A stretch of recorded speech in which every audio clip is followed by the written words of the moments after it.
tomēr uz to, kas notiek pierobežā, bieži kaut kā skatāmies, laikam, tā kā Rīgā televizori jāsazīsim. Tur kaut kur Latgalē, kaut kur Ziemeļvidzemē, tur kaut kas notiek, jā, interesanti, jā. Bet patiesībā mums jāiedomājas to pierobežas iedzīvotāju vietā un lomā, jā. Protams, šī apziņošana, viņas sadalīšana pa segmentiem attiecīgi no operatīvās situācijas, tas ir ļoti svarīgi. Tas ir labi, ka tas būs, jā. Bet mums ir iedzīvotājiem jāpasaka, kas ar viņiem būs rīt, parīt, aizprīt un tā tālāk. Jā, un tas ir faktiski jau civilās aizsardzības lielā mērā uzdevums. Jā.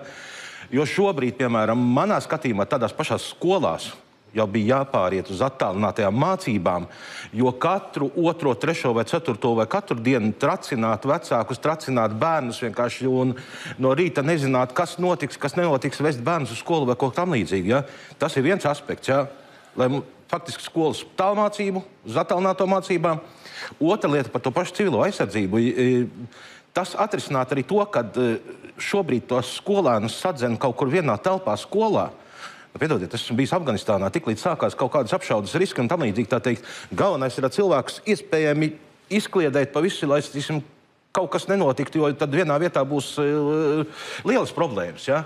Tā kā ir jāskatās, ir jāļauj lielākā vaļa pašvaldībām, lai viņas izlemj, vai šajā skolās tās 2 sienu princips. Piedodiet, ja tās sienas ir no kartona, ja tā teikt, labi, finiera, ja? Un tur ir tikai viens tā vēka ar nekādu jumtu, ja? Tad tādā gadījumā tiem bērniem būtu jo tālāk, jo labāk jāatrodas no tādas skolas, nevis vienā pūlī, ja? Ja tā ir droša patvērtne zem skolas, jā, protams, tādā gadījumā liekam viņus patvērtnē.